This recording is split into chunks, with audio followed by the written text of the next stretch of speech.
Hey, this is Jeremy Schneider talking everything Chicago Golfweek Am Tour. This is the Post Birdie podcast. Once again, joining me today, our tour director, Bill Prasecki. I'd like to welcome him in. First tournament right around the corner. It's About a coming week up. and a half from now. Yeah, week and a half, and it's filling up fast, I'll tell you that. So I think I don't know if we'll sell it out. We can go to 88 spots, so they gave us 22 foursomes, all the way from starting at 11 o'clock, and then the last one would be at 2:30. So we can fill up to 88, and I don't know if we'll get there, but I think we might get close, because it's last couple days, I'm getting a lot of people paying or texting me saying, hey, I'm going to play, I'll pay you tomorrow or whatever. So it's getting there. Should be a good tournament. I just looked online. We have 64 confirmed as of right now. Even more than that, there's a couple that haven't. So when you pay, like I have to go mark you, I have to log in and manually mark you as paid once people pay. And there's like 4 more people who have paid, and I just haven't gotten back in there and marked them. So we're at like 68, I think now. So it's getting there. That's why I say it's filling fast. And it's a good spread between all the flights. Nobody Yeah. has a big number. Everybody's in the teens except for Champ Flight only had 9, I saw. Griffin paid, and then there's a new guy who paid. So I think we got 11 now in Champ. So Very nice. every flight at this point has somewhere between 10 and 15, I think. So yeah, you're right. Good spread between the 5 flights. Tell us a little about the course. I have not been there myself. I like it a lot. I think it's a little bit of a hidden gem, because it's not, when people come out with these lists of like best courses in the area or something like that, it's doesn't always make it, but I think I think it has a lot of potential to be there, and for whatever reason, I don't know, maybe it gets missed or something, but I think it's a sleeper course. I think it's a little bit of a hidden gem. A lot of bunkers and a lot of holes that play longer than the yardage. Just seems like the way they're set up, or the way the wind is blowing, something like that. So there's a couple par 4s that can get lengthy, and bunkers can be a problem too. I think there's something like, I don't know if there's 100, but I think there's at least like 80 or 90 bunkers on this course, and a lot of them are in play. So it's not like, some of these courses will advertise that say they have over 100 bunkers or over 200 bunkers or something like that, right? But like half of them are not in play at all. I think the bunkers are well positioned on this golf course. So it's going to be a good mix of you're gonna have to pick your spots. There's a lot of holes where you're gonna have to decide what you want to do. Do you want to try to hit driver and either thread the needle between bunkers left and bunkers right, or maybe carry bunkers, or are you gonna lay back and try to take a longer shot in? There's a lot of holes where you've got to kind of make a decision like that. But it's a good course. I think it should be a fun track. I think everybody it's got a good mix of risk reward. I think everybody will have a good time. Yeah, I see A Flight and Champ Flight are playing from 6,700 yards. And the fact that it is most likely going to be wet, 67 is going to play very, very long. I might move us up. TBD on that. I'm kind of waiting to see what the weather is like. If we get a lot of rain that week, or if it is going to be really windy, if it looks like it's going to be, super gusty winds that day, I might move us up. Because even the white tees there, which is where I have the B flight right now, I think it's like 6,300, almost 64, which typically is a fine yardage for B flight. But if it's going to be super, super wet, then I might just move everybody up. But I'd like to leave it where it's at. So TBD on that. All depends on the weather. And so far, I don't want to jinx it, but I've been looking at the long-term forecast, and the long-term forecast actually looks pretty good. So I'm thinking we're going to stay there. So yeah, it'll play a little long, but that's why I think it'll be a good challenge though, right? Because if you're going to hit a driver, you're going to have to hit it straight, and if you're not confident in that, you're going to have a long second shot in. You might have a lot of par 4s where you've got 190, 200 in even on a par 4, because maybe you decided to lay back, right? So I think it'll be a good test to start the season. Yeah, driver will definitely be a premium this week for sure. I took a look at the flyover and it looked like just about every hole had either water or bunkers or both in the Mm, landing area. yeah. So hitting fairways, it looked like the greens are pretty big greens. Might be able to hit the greens. Two putting from distance might be a factor also. A lot of undulation in not every green, but quite a few of them have a lot of slopes, or you got to watch, if you're above the hole, you're going to have a tough time coming back down the hill, that type of thing. But yeah, that's why I say I think it'll be a good test. Last tee time 2:30. The sun goes down pretty early this time of year.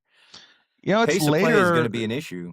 It's later than I thought it was. I think sunset is like 7:30, maybe 7:40. It's later than I thought it would be this time of year, but you're right. Yeah, we'll have to keep an eye on pace for sure. And as a tour director, how do you do that? So one of the things that we implemented last year, I can't take credit for the idea. I got this idea from Michelle, who is the tour director for our Michigan tour. And what they do in Michigan is a pace clock. And really what it is, it's just a stopwatch that we set at the scorers table. It's not like an official clock or anything. But basically what it means is you must finish your round within 15 minutes of the group ahead of you. So what we'll do at the scorers table is when we get a scorecard turned in from a group, we will then start a stopwatch, and the next group has 15 minutes to hand in their scorecard. And if you're beyond the 15 minutes, if you're, 20 or more, we will take an assessment of what to do about that, with the potential that you might incur a two-stroke penalty for slow play. So our guidelines for the tour state that slow play, you get a warning, first of all, but then upon second infraction, you get a two-stroke penalty assessed for slow play. We only did have to do that once last year, but we did penalize one person, two-stroke penalty for slow, because it was basically the consensus in his group was that he was the culprit, that there was one person of the four who was the culprit. And so we decided to give him the penalty and not everybody else in the group. But we have enforced it, and I think ever since we started enforcing that last year, I think the pace has really, really improved. We had some long rounds earlier in the year last season, and then when I went up to Michigan to play the regional at American Dunes, I saw they were doing this pace clock thing, and so I asked about it. They explained it, and I thought, all right, that's a pretty good idea, because we've been struggling with pace, so let's give it a shot. And I think ever since we implemented it last year, I think our average round time was about like 4.5, maybe 4:40, which to me is pretty good for a tournament. Some of the first groups out in like Champ or A Flight are probably going to play a little bit faster. But if we can keep the pace at 4:30 or so, then that's obviously I'd love to play faster, but that's pretty good for tournament play. As long as it's under 5, honestly, I'm happy. Once you get to 5 hours, then that doesn't really make for an enjoyable day for anybody. But we will bring the pace clock back this year. All right. So after we finish our round, go in and verify scores at the score table. Will Mhm. definitely help with the pace of play clock. Make sure everybody's on time. Yeah, and what I told people, then I'll put this down in like instructions for everybody too, is come and punch the clock first. So when you putt out on 18, don't sit there for 10 minutes trying to figure out your score, right? Because there's a lot of stuff you're going to do after the round. You're going to figure out your score. You got to come to us and punch the clock. You're going to, get your clubs off your cart and throw them in your car and, do all that stuff. One of the first things you should do is come inside or send somebody in your group inside to come to the table and either just all come right there and verify the scores. Or if you're not ready to do that for whatever reason, come in and say, hey, we finished. We're done. We're punching the clock. We had a couple groups do that last year. And that was totally fine with me, because I'm just trying to monitor the pace is all. So as long as you tell me, hey, we're done, then I can start the clock for the next group. Outstanding.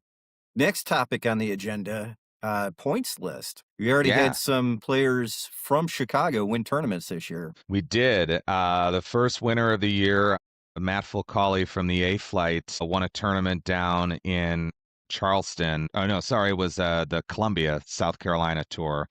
And that was an interesting one because he was down in Charlotte and he was going to play a tournament on the Charlotte tour. And I guess they canceled the tournament because they thought it was too cold and too cold for Charlotte. I think it was in like the 40s. So he texted me and he was texting a couple other people about, how if it was Chicago, we'd be playing in the 40s, but apparently that's too cold for the Carolina guys. So he actually wasn't even planning on playing that tournament. They canceled the Charlotte one, and I guess he got in the car and found another tournament, went down to Columbia, South Carolina, and then wound up winning it. So that was a pretty cool story. So he was our first winner, and then we had Luke Bohm from the Champ Flight win the regional down at the Alabama Robert Trent Jones Golf Trail just a couple weeks ago. So 2 winners so far. Luke now has a strong lead in the season-long points race because of that win. Matt doesn't have points from his win yet, but he will get points after this tournament is over. So I think we talked about this on the last podcast that if you miss an event on the Chicago tour and points you get from playing in other tours will then fill in. So that's essentially what happened. Matt played a tournament in February, and even though he won it, our season hasn't started yet on the Chicago tour. So once our season starts on the 18th, then everybody can start earning points for local tournaments. And so because he's going to miss, because he'll be out of town, once that tournament is over, his points from the Carolina tournament will fill in. I don't think he'll have enough to take the lead because his points will get prorated down because it was an away tournament. So whoever wins on the 18th is going to get 450 points and take the lead. But he should at least still be up there. But all that being said, yes, we've had a couple people already putting some wins under their belt and already earning points on the season. Yeah, if I'm not mistaken, Matt played a regional also, so he'll have some points from that. Yeah, And then he played his points from his win. He played the Hilton Head Icebreaker in January. And then a couple other people have played too. Ed Mallett in the Sea Flight played the regional out in Vegas.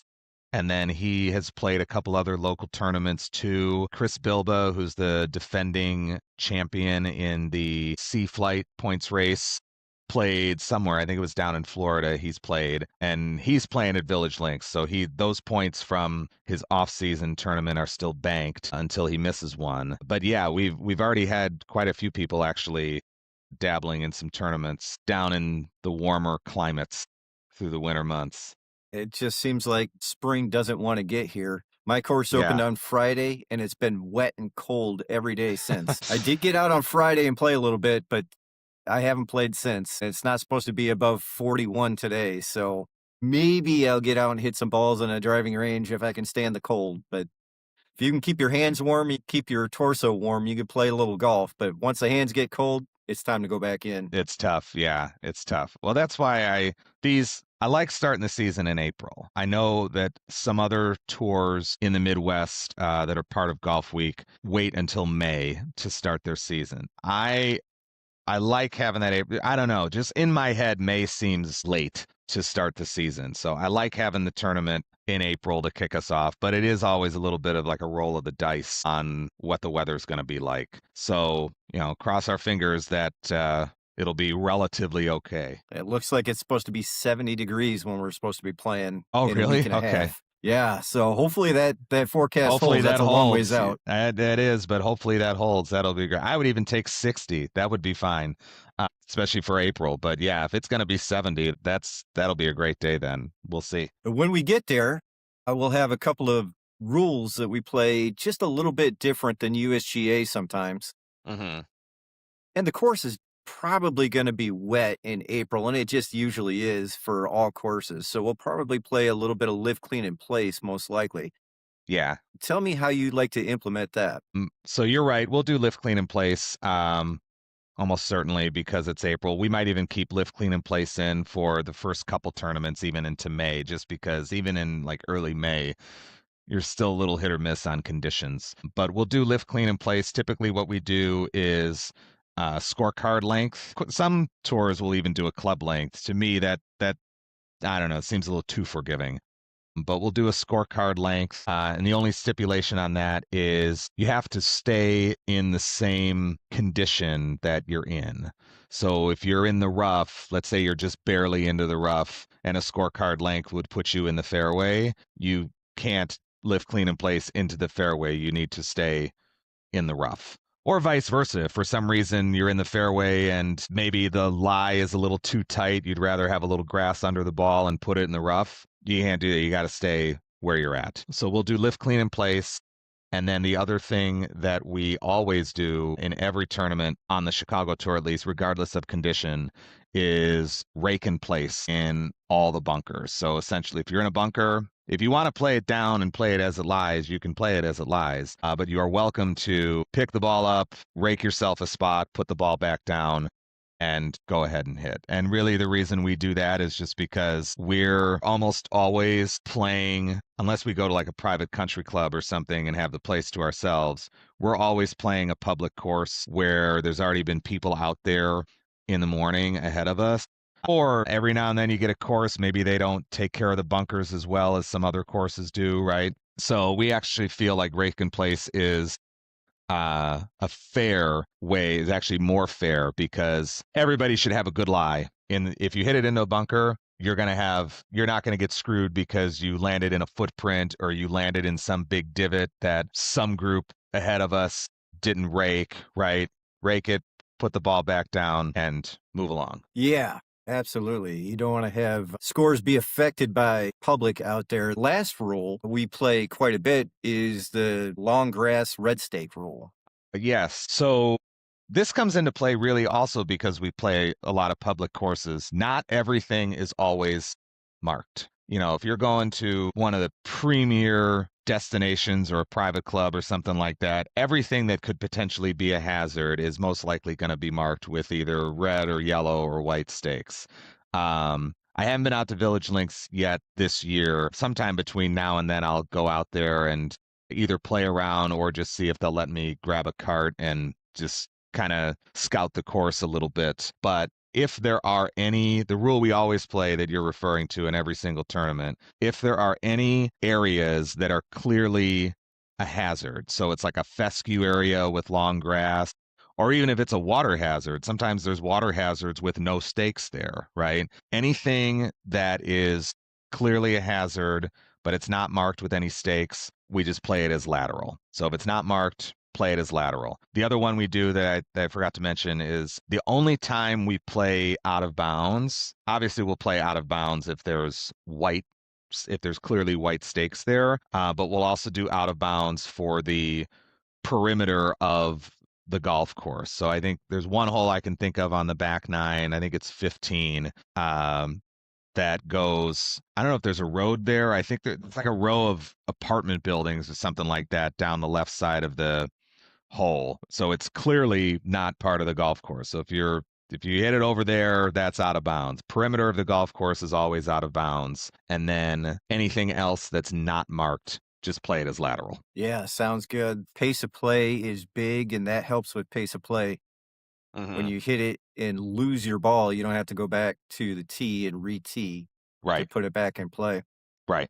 Yeah. All right. Well, thanks for joining me this week. We're only a week and a half away. Yeah, a week and a half away. We've got until, I don't know when we'll drop this and upload this, but we technically have until Tuesday the 14th to sign up and pay for Village Links. So about 4 days before the tournament. Like I said before, I have a suspicion we might sell out before then. But we do have until that Tuesday if you want in. But suffice it to say that we're running out of time and we're getting close to the start of the season. But I'm excited. Should be a good kickoff to the year. Can't wait. Looking forward to it. We'll see you in about a week and a half. All right. See you there. Thanks. Thank you.